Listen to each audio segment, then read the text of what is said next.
जय राधा माधव कुंज बिहारी, जय राधा माधव कुंज बिहारी।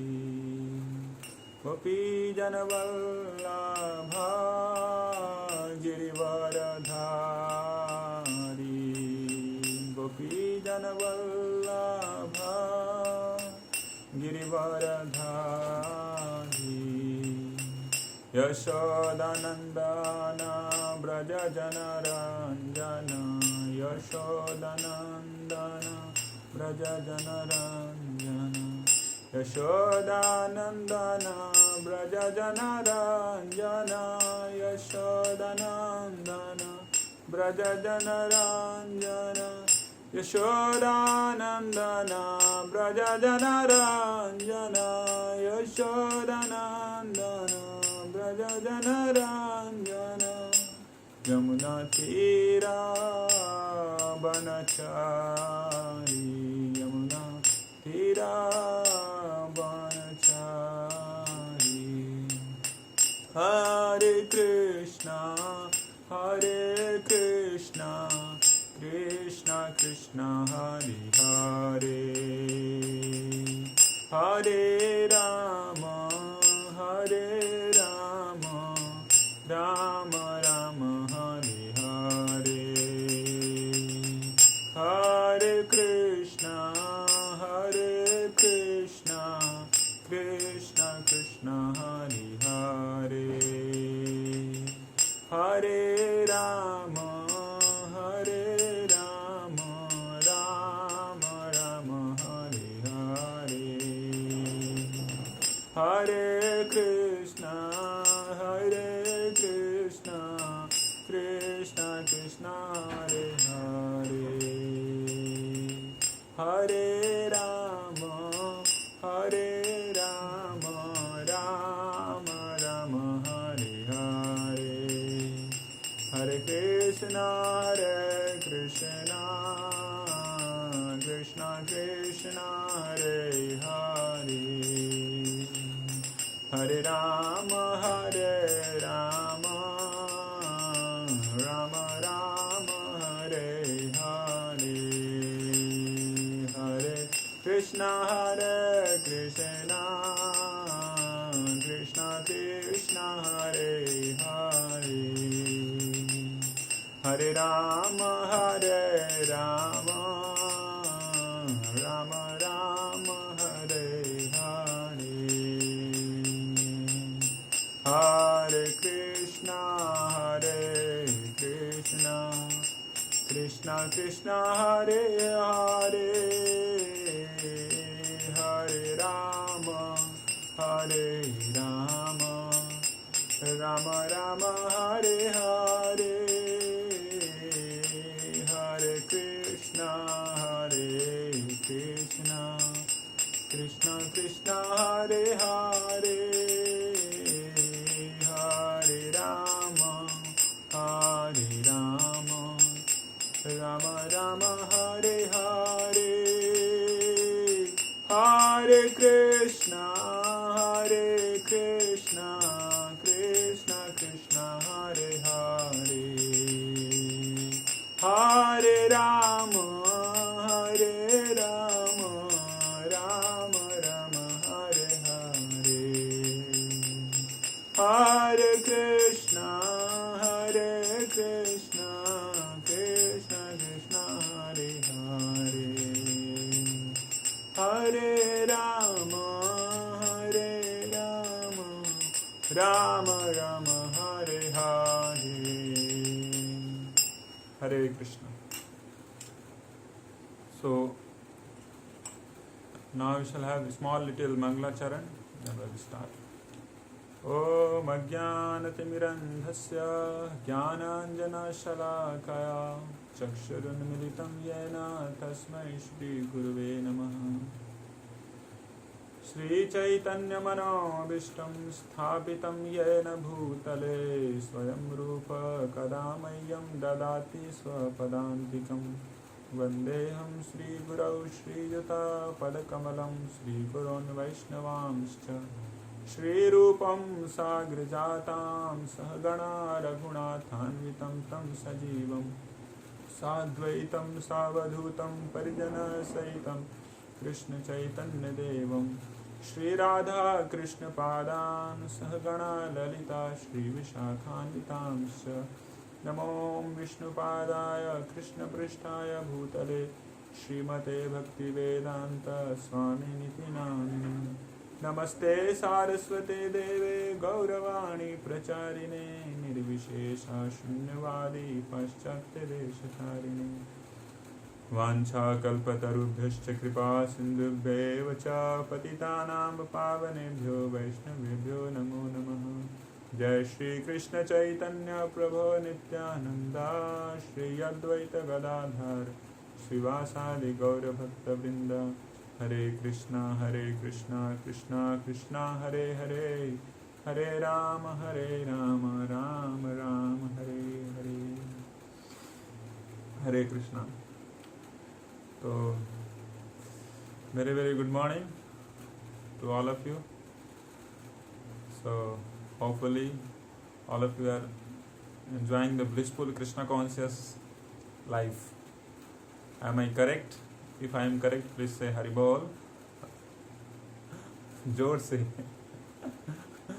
ओके लग रहा है कि हाँ कुछ है, ठीक है, बहुत अच्छा है। So whether I should speak in English और हिंदी और English, please tell. I think I should speak English, Hindi and English mixed. Okay, so previously on last Thursday we started the discussion upon nectar of instruction, Upadeshamrita.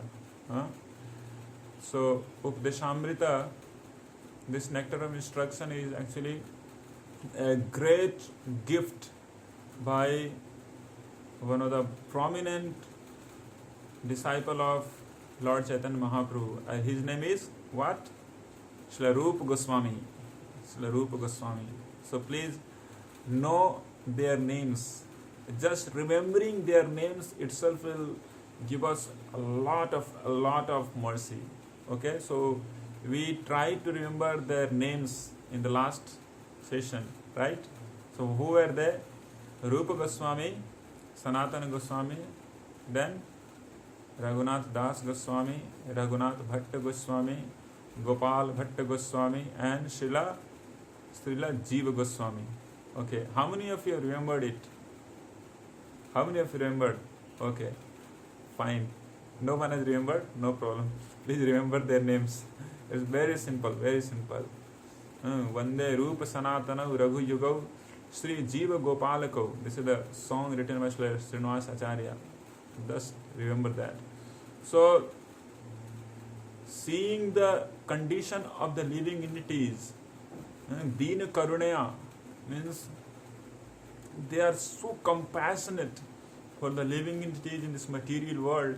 They are suffering like top, bottom, left, right. They are suffering like anything. So for their sake, Lord Sri Chaitanya Mahaprabhu appeared and he established the moment of Krishna consciousness. And in that way, Mahaprabhu, Sri Lord Chaitanya Mahaprabhu, his vision is to free all the living entities from all their problems by giving them Krishna consciousness, by giving them Krishna prema.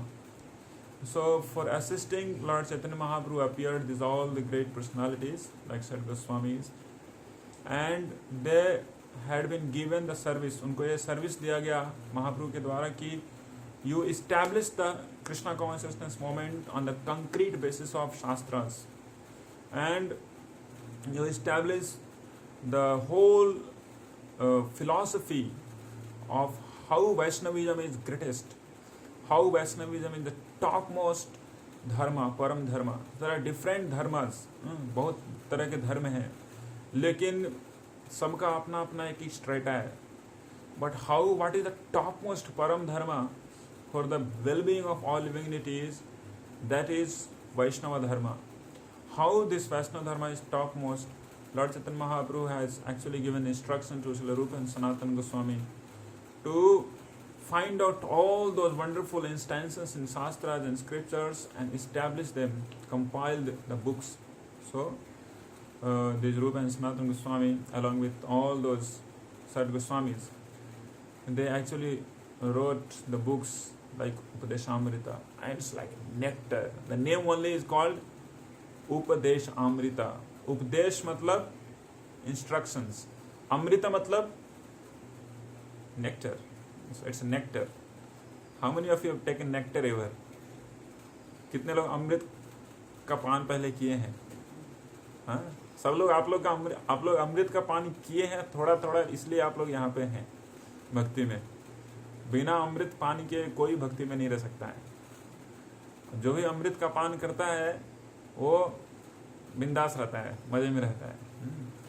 तो श्रील रूप गोस्वामी प्रभुपाद ये nectar of instruction, Upadeshamrita का पान करवा रहे सभी जीवों के लिए. बस 11 श्लोक हैं, बस 11 श्लोक, और powerful pack of nectar, powerful pack of nectar. तो हम लोग इंट्रोडक्शन में हमने देखा था कि क्या क्या चीज़ देखा था, रूप गोस्वामी के बारे में सुना. उसके बाद हमने सुना कि कैसे बहुत ही महत्वपूर्ण है किसी भी योग मार्ग में आगे बढ़ने के लिए एक चीज़ क्या है, वो इंद्रियों को संयमन करना. इंद्रियों को कैसे संयम किया जाए, ये बहुत ही महत्वपूर्ण चीज़ है. बहुत सारे ऐसे आजकल तथाकथित गुरु घूमते रहते हैं जो बोलते हैं जो भी करना है वो करो, जो भी जिसके साथ भी घूमना है, सेक्स करना है वो भी कर लो, सब कुछ करो और साथ साथ में तुम योग की प्राप्ति कर पाओगे, है ना. उनका एक प्रभाव है, संभोग से समाधि. कुछ लोग पागल लोग होते हैं, सिरफिरे लोग बोलते हैं संभोग से समाधि तक, मतलब कि कुछ भी करो और समाधि भी मिल जाएगा आपको. तो ऐसे चीटर्स लोग दुनिया में बहुत घूम रहे हैं. उनकी कमी नहीं है लोगों को चीट करने के लिए, और लोग भी इतने पागल हैं कि उन लोगों से चीट हो जाते हैं. ऐसे लोग उनको छलावा करके चले जाते हैं. तो ये ऐसा है नहीं. क्यों नहीं है ऐसा?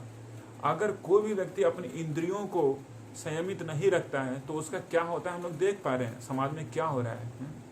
लोग पागल हो जाते हैं. कोई लिमिट नहीं है बर्बादी का. हमारी इंद्रियों के कारण जो हमारी बर्बादी हो सकती है उसका कोई लिमिट नहीं है. अगर आँख से आप देखने लगे, जैसे आँख से क्या कर सकते हैं हम लोग, आँख से क्या कर सकते हैं, बहुत सारे वीडियोस देख सकते हैं, राइट, है ना. बहुत सारी वीडियोस देखते हैं. तो इतनी सारी वीडियोस देख सकते हैं, उसका कोई लिमिट है क्या?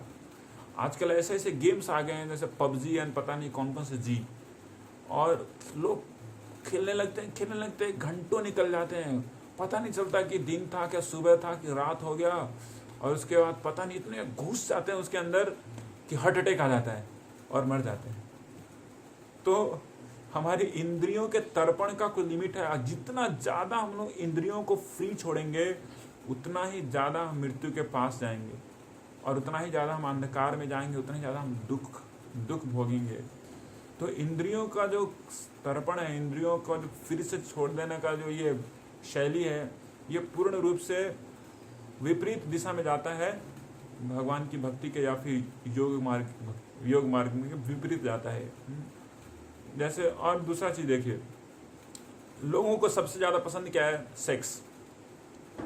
मतलब टेलिंग इट जेन्युइनली, लोगों को सबसे ज़्यादा पसंद क्या है? सेक्स. उनको सेक्स करने दो तो वो अनलिमिटेड सेक्स करेंगे. लेकिन अगर मनुष्य को अनलिमिटेड सेक्स करने का मौका दिया जाए तो ये गारंटेड लिख दिया जाता है कि वो 2 महीने मर जाएगा.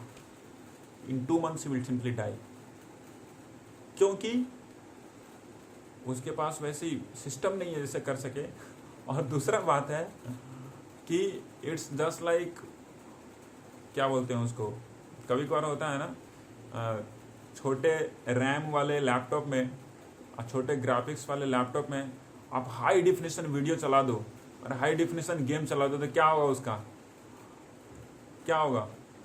हैंग होगा और कुछ भी हो सकता है, उड़ भी जाएगा, पता नहीं, कुछ भी हो सकता है. वही हमारा सिस्टम है. हमारी अभी इंद्रियां बहुत ही कम रैम की है, पूरी तरह से गंदी है, काम नहीं करता है, शुद्ध नहीं है, और उसमें हम लोग चाहते हैं कि आनंद करें, है ना. तो आनंद जो चाहते हैं वो सही में है, लेकिन प्यूरिफाइड आनंद है वो है जो सही में जो आनंद जिसका उल्टा परछाई यहाँ पे हम लोग देख पाते हैं। वो परछाई हम इस इंद्रियों के तर्पण से, अगर इंद्रियों से सुख लेना चाहते हैं तो कभी उसको प्राप्त नहीं कर सकते हैं, बजाय कि हम अपनी सिस्टम को, अपनी जो मशीन है, शरीर वाला जो मशीन है, उसको तोड़ के बैठ जाएंगे बस। तो जीवन में खुश रहने के लिए भी, जीवन में सुखी रहने के लिए भी हमारी सेंसेस को, हमारी इंद्रियों को कंट्रोल करने की बहुत ही आवश्यकता है। लेकिन ऐसे बहुत सारे लोग हैं जो कि नहीं कर पाते हैं और बहुत दुख भोगते हैं। तो श्रील प्रभुपाद जी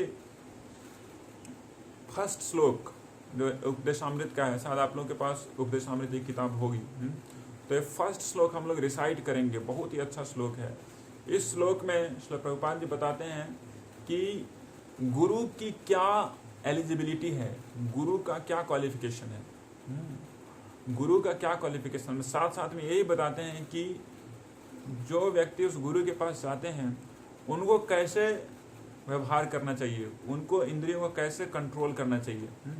तो शायद आप लोग के पास ये किताब होगी, तो मैं पढ़ता हूँ, शायद कृपया आप लोग मेरे पीछे पीछे दोहराइए। टेक्स्ट 1। वाचो वेगम मनसः क्रोध वेगम, वेगम मनसः क्रोध वेगम, जिह्वा वेगम उदरोपस्थ वेगम, जिह्वा वेगम उदरोपस्थ वेगम, जिह्वा वेगम उदरोपस्थ वेगम, एतान वेगान यो विषयेत धीरः, एतान वेगान यो विषयेत धीरः, सर्वामपि मां पृथिवीं सशिष्यात्, सर्वामपि मां पृथिवीं सशिष्यात्, सर्वामपि मां पृथिवीं सशिष्यात्, सर्वामपि मां पृथिवीं सशिष्यात्। तो इसका translation, I will read out the translation. A sober person who can tolerate the urge to speak, the mind's demands, the actions of anger, and the urges of the tongue, belly and genitals, is qualified to make disciples all over the world.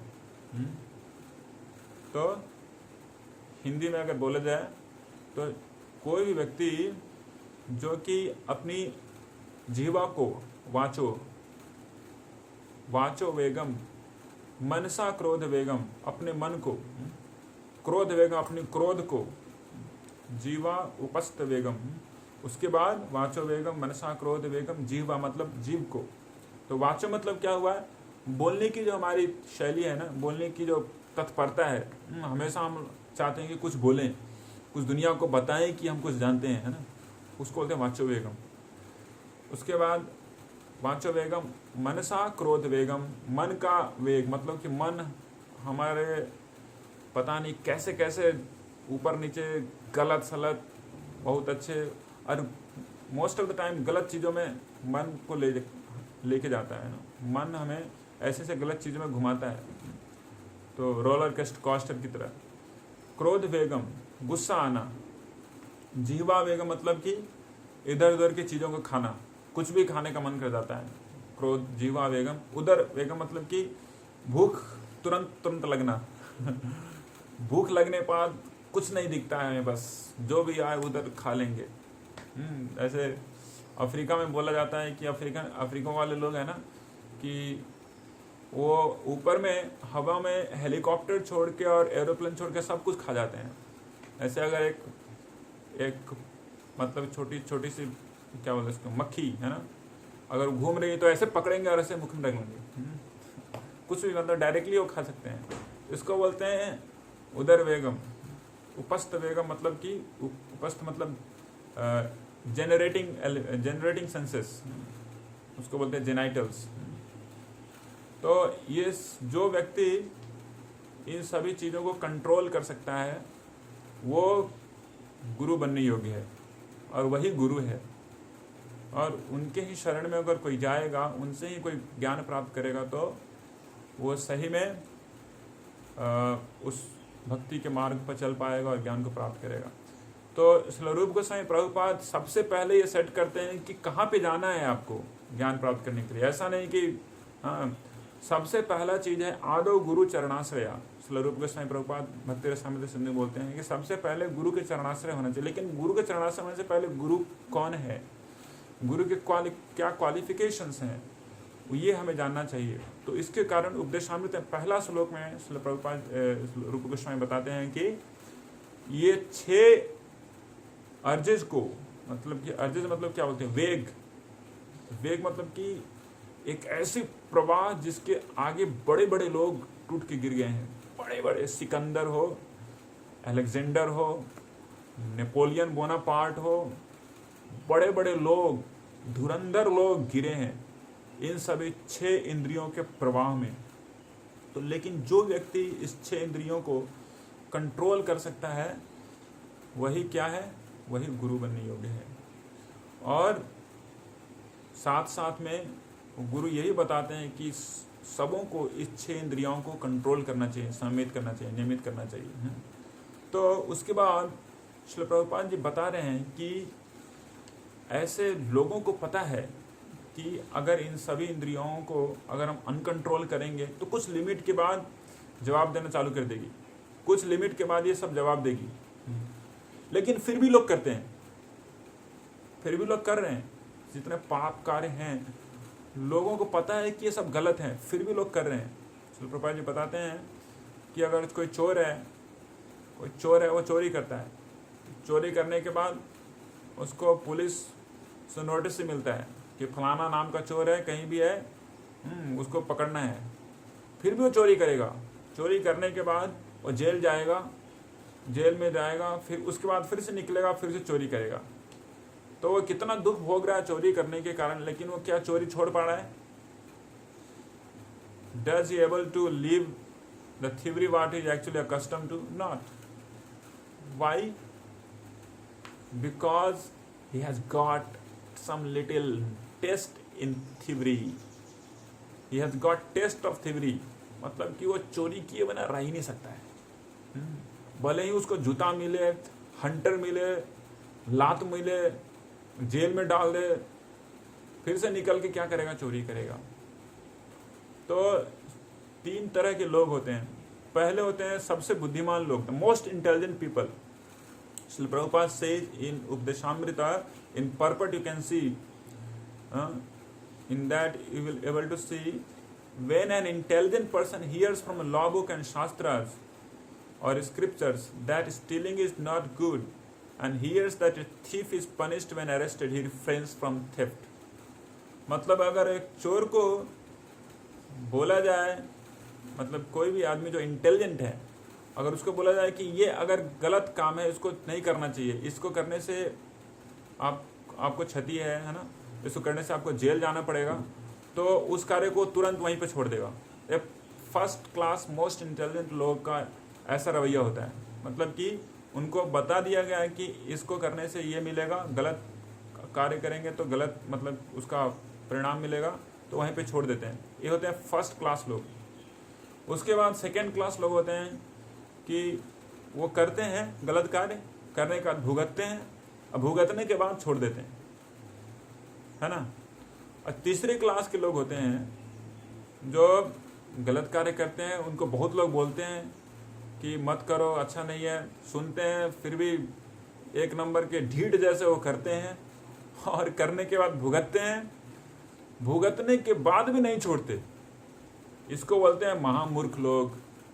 और महामूर्खों की संख्या बहुत है, बताने की बहुत है, उसका कोई लिमिट नहीं है।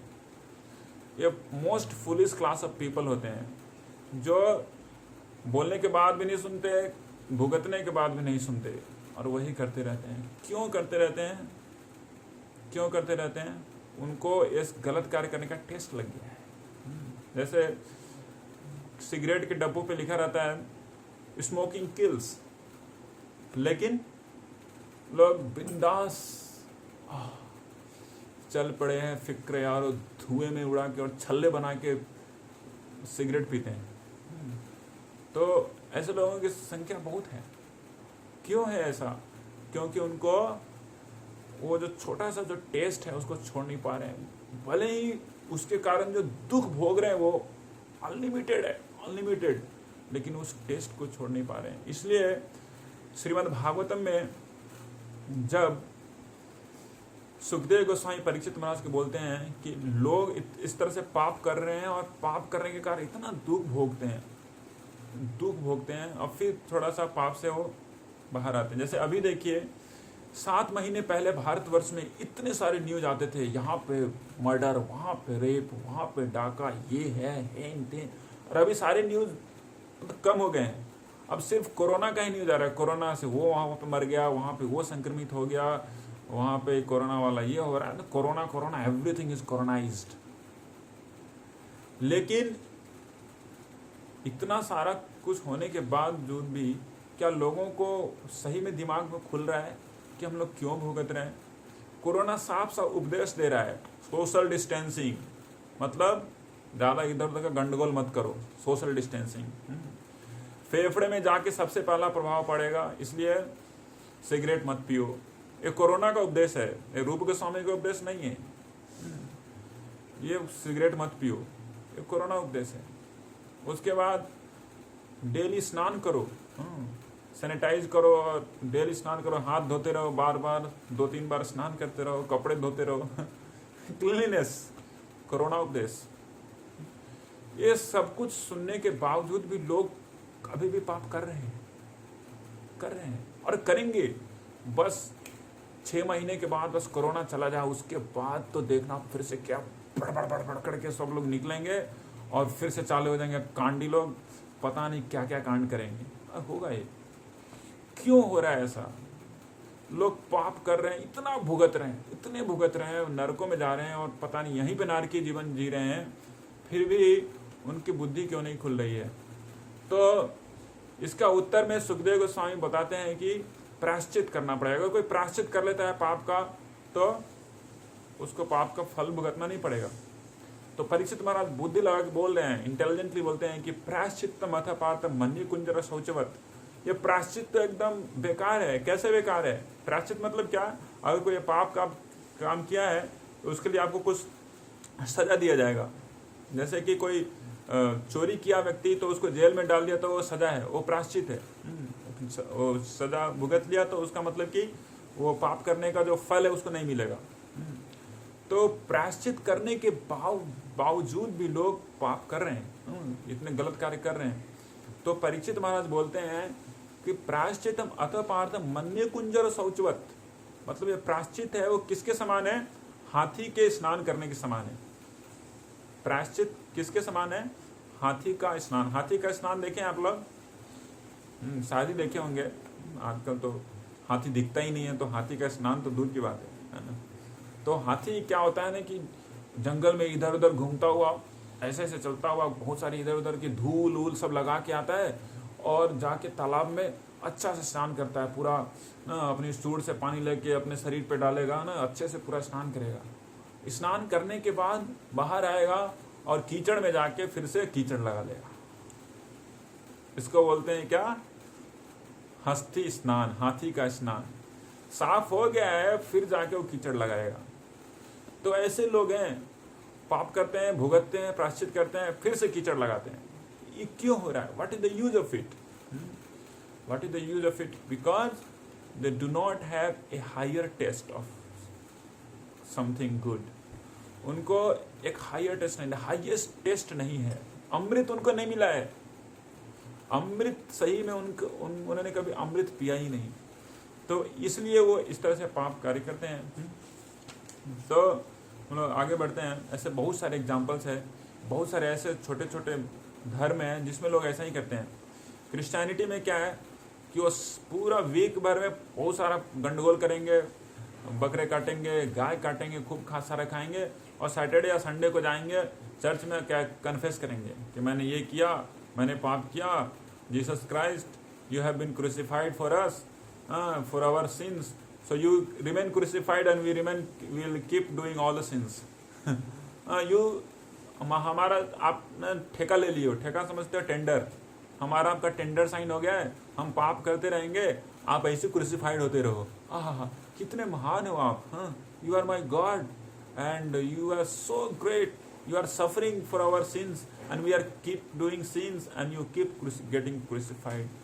So dear third class, fourth class, fifth class type of people, they actually do like this.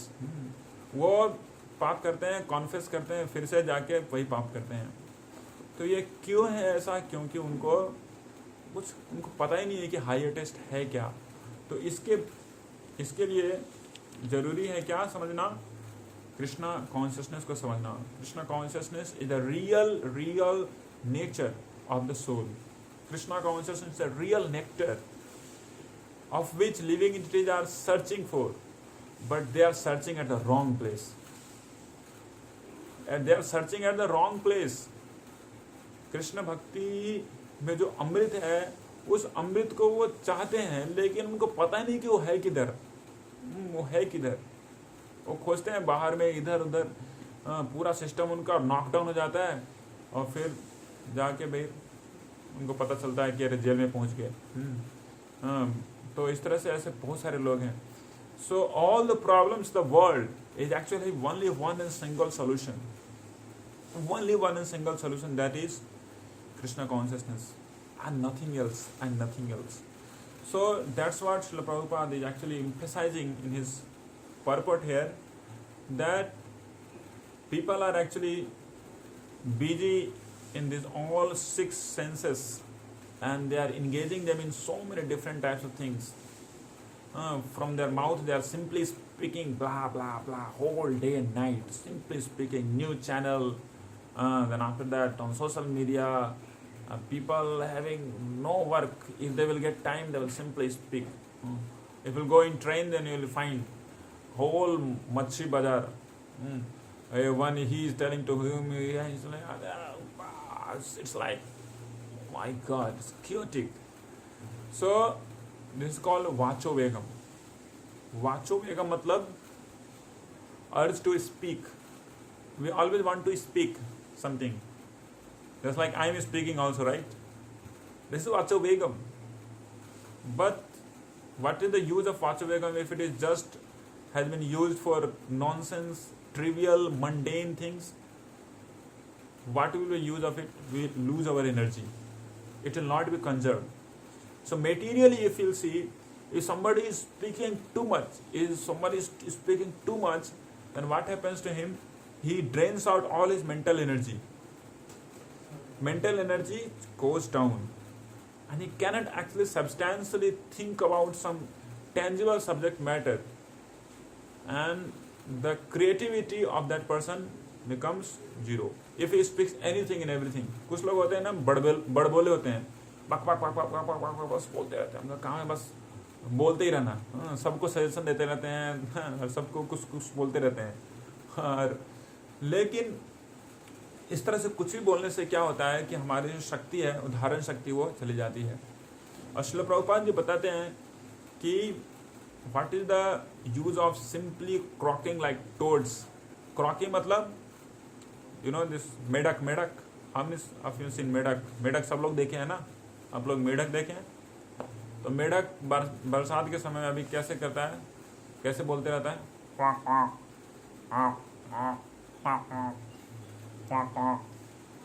और कॉक करके वाइब्रेशन पैदा करता है. और उसके वाइब्रेशन को सुन के अगल बगल में जो सांप होते हैं, सांप समझते हैं ना, सर्प, वो सांप घूमते घूमते एकदम पता चल जाता है कि बेटा यहाँ पे कॉक कर रहा है. उसको जाके पकड़ता है उसको और खा लेता है. सो यहाँ पे जितने सारे पब्लिक है, जनता है, वो दिन भर रात और कुछ कुछ बोलते रहती है, बोलने में पूरा मशगूल है, लेकिन पता नहीं है कल ही बेटा मरने वाला है, कल ही उसका लास्ट दिन है. खूब आज बड़े बड़े प्लान कर रहा है. क्या दुनिया में क्या गुल खिलाने वाले हैं हम, बड़े बड़े प्लान कर रहे हैं, लेकिन कल उसका डेथ वेट कर रहा है, उसको पता नहीं है. So this is why Shri Prabhupada is telling what is the use of croaking like toads. Speak something which is tangible. What is tangible thing? Speak about the supreme personality of Godhead. Vacham Sivaikuntha Gunanuvarnane. If you speak about Krishna and what is good for others. This is what is mentioned in Srimad Bhagavad Gita. Lord Krishna is telling that the speech should be for the people's benefit, so that others can be get benefited. Others could be benefited. And it should be very much pleasing. It should not agitate someone. It should not agitate someone's mind by our speech. We spoke something like, which is like burning like, क्या बोलते हैं उसको, Lanka, Lanka, the chili, and your speech is actually breaking everyone's bones and hearts. One Prabhupada is telling this tongue, having no bones, it's very flexible. This tongue which having no bones can break many of the bones of yours if it is uncontrolled.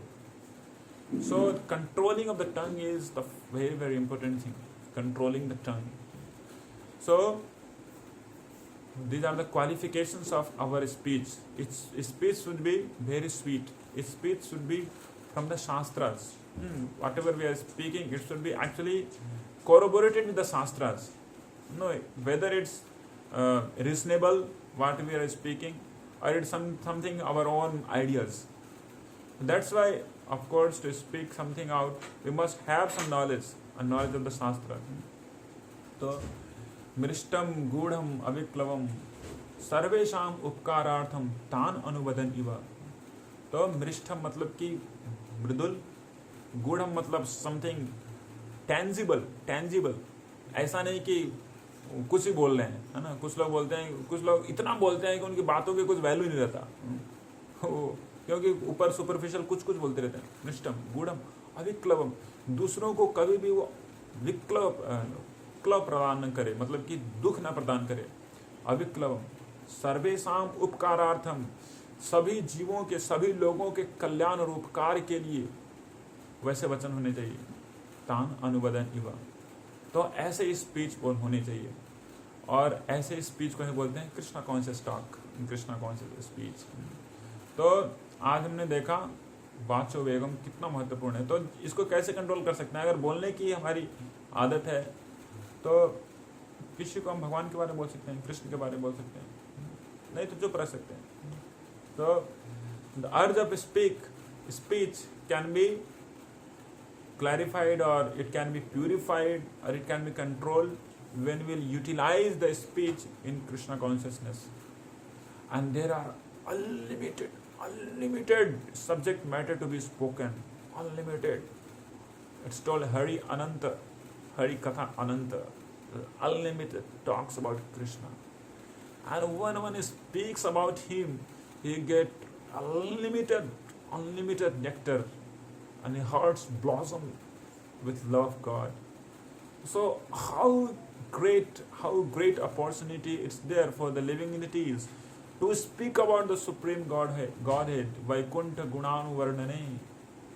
So, and whoever actually hears and speaks about Krishna, their lifespan is never taken away by the rising and setting of the sun. Never. Udyan astan chayannasau, by rising and the setting of the sun, those who speak about Krishna to others, their time is never taken away. So first today we saw what is called Vacho Vegam. Vacho Vegam matlab urge of speech. We always want to speak, but if we speak anything and everything, मन में कुछ आ गया, some people are sitting here and they are speaking something, and most of the time people they want to speak something for that other people can be get impressed, है ना. हम उसको impress करना चाहते हैं, उसके लिए हम बोलेंगे. तो उन लोग बोल रहे हैं, and we are maybe third party. So third party will start thinking that, oh, I think they are feeling more smart than me, so I also should be better smart than him, so I should also speak something. No, it's not required. It's not required. It is told that मूर्ख तभी पता चलता है जब वो बोलता है. जब वो बोलेगा ना, वैसे पता चलेगा बेटा कहाँ तक उसका लिमिट कहाँ तक है. जैसे ही बोलेगा वैसे पता चलेगा, ओ इसका समझ गया तू कहाँ तक है. लेकिन अगर कोई चुपचाप है ना, गंभीर है, महामूर्ख आदमी भी वो इंटेलिजेंट की उपाधि उसको दी जा सकती है। ऐसा हुआ है। एक कालिदास नाम का व्यक्ति था, वो क्या था, बड़ा परम मूर्ख था, वो परम मूर्ख। और क्या पेड़ पे चढ़ के जिस डाली पे बैठा हुआ था उसी डाली को काट रहा है। तो उधर से कुछ विद्वान लोग आए और बोले कि हे, ये तो सबसे बड़ा मूर्ख है, ये जिस डाली पे बैठा उसी डाली को काट रहा है, अरे गिर के मर जाएगा तू, उतना ऊंचा वो जिस डाली पे बैठा उसी को डाली को काट रहा है। तो उसको उतर नीचे उतर। तो वो पंडित थे, उन लोग का क्या था कि एक विदुषी थी, चाणक्य पंडित की बेटी या कोई थी, उनसे शास्त्रार्थ में वो लोग हार गए थे। वो पंडित लोग घूम रहे थे कि हम इसका बदला लेंगे। ये जो विदुषी है, विदुषी का शादी हम लोग एक मूर्ख से करवाएंगे, उससे हम लोग बदला लेंगे। तो उस आदमी को, कालिदास को वहां से उठा के ले गए और कालिदास को बोले तुमको चुपचाप रहना है, एकदम कुछ भी नहीं बोलना है। तुम्हारी शादी में एक सबसे सुंदर लड़की से करवाने जा रहा हूँ, सबसे सुंदर और सबसे बुद्धिमान लड़की है। क्या ऐसा? ठीक है, बिल्कुल चुप रहूंगा।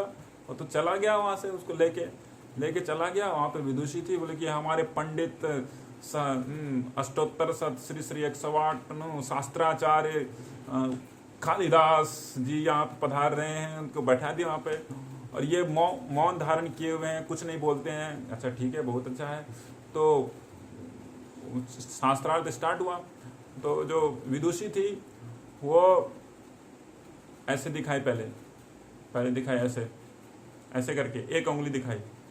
तो कालिदास को लगा कि ये जो लड़की है मेरा एक आंख को मतलब प्लक आउट करने के लिए ऐसे दिखा रही है। तो वो मूर्ख था, तो उसको लगा कि वो एक आंख मेरा फोड़ेगी तो मैं उसका दोनों आंख फोड़ूंगा, है ना। तो कुछ नहीं बोल रहा था, क्योंकि पंडित लोग बोले थे कुछ नहीं बोलना है, तो वो दोनों आंख दिखाता है ऐसे। तो मतलब कि ऐसा शास्त्रार्थ चल रहा था, तो पंडित लोग उसका परपट दे रहे थे, वो क्या दिखा रहा है उसका परपट, मतलब कि उद्देश्य क्या है। तो वो मतलब उसने बताया कि जो कालिदास है बोल रहे हैं कि ब्राह्मण एक नहीं है, ब्राह्मण दो है, ब्राह्मण और परब्रह्मण, इनका ये कहने का मतलब है। वो ऐसा, वो तो पूरे परास्त हो गई उस तरह से। उसके बाद फिर वो बोली ये ऐसे करके 5 मतलब कि ब्राह्मण 5 रूप में आते हैं ऐसा करके। तो उसको लगा कालिदास को कि मुझे थप्पड़ मारेगी लग रहा है। तो उसने मुक्का दिखाया, है ना, पंच दिखाया कि तुम थप्पड़ मारोगी तो मैं घूसा दूंगा। तो उसका भी तात्पर्य बताया कि 5 अलग अलग हैं फिर भी सभी एक हैं, इनके कहने का तात्पर्य है। तो इस तरह से वो हार गई और उसका विवाह हो गया। देखिए, अगर हमारे पास उतना ज्ञान नहीं है तो सबसे पहले ज्ञान अर्जित करना चाहिए, श्रील प्रभुपाद जी की किताबें पढ़नी चाहिए, जिससे कि हम लोग कुछ बोल सकें। अगर कुछ भी बोलने का मन कर रहा है, इसका मतलब ये नहीं कि कुछ भी बोलना है, नहीं, जरूरी नहीं है। If we'll stay silently also with doing our own work, that's great intelligent person he is. Great intelligent person. So it's very, very important to, if something is going on where it's irrelevant to speak, then keep shut, do your work, do your service. And whenever time comes, please plug in. Hear more about Krishna, hear more about Hari, hear more about Vaishnavas. Then it will go down, and then only we can speak out something substantial. If we do not have something inside, what we will speak out? So it's very, very important to control our vacho vegam, means the urge of speech. By that we can actually have a great vigor and very tangible advancement in Krishna consciousness. Very, very tangible advancement you can find. Otherwise, it's like बहता पानी, खोल दिया tap, जब मन करे tap खोल दिया, सारा भड़ भड़ भड़ करके निकाल दिया, कोई शक्ति नहीं हमारे अंदर।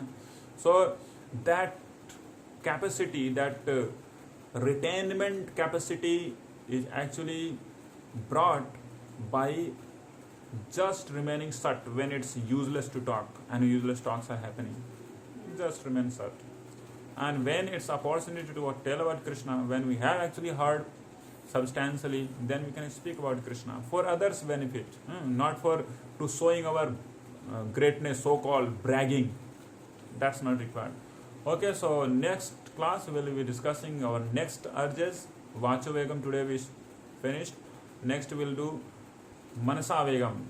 the urge of mind, which gives us wonderful strolling into hellish to heavenly experiences.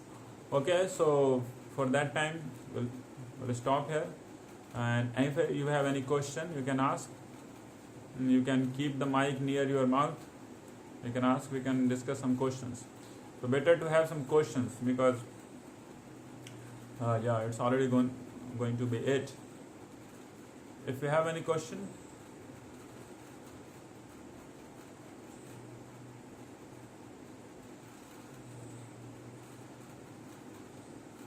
Prabhu, please come near the mic or please speak near your phone so that I could hear. Amya Prabhu, please go ahead. Yeah.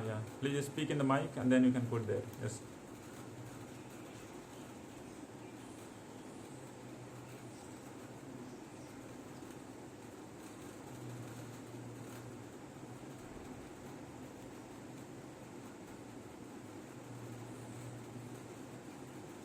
Yes, when we do not take, if we don't talk about Krishna, then our life is simply going off. We are dying very quickly. But when we are actually talking about Krishna, then the time in which we are talking, that time is not taken away by the setting and rising of the sun. That time is again given back. Getting? Means this time we spoke about Krishna. This 1 hour is not wasted. This is not taken away from our lifespan. This will be actually given as a bonus, It will be given as a bonus to our life. So that's mentioned. And those who are continuously engaged in Krishna consciousness, their life never ends. They become eternal. They become immortals. So that's actually mentioned in Bhagavatam. I think it's clear. Amir Prabhu. Okay, thank you so much, all of you. Hare Krishna. Swarup Goswami Prabhupada ki, Srila Prabhupada ki, Gaur Bhakta Vrind ki, Gaur Premanande, Hare Hare Bol, Hare Krishna.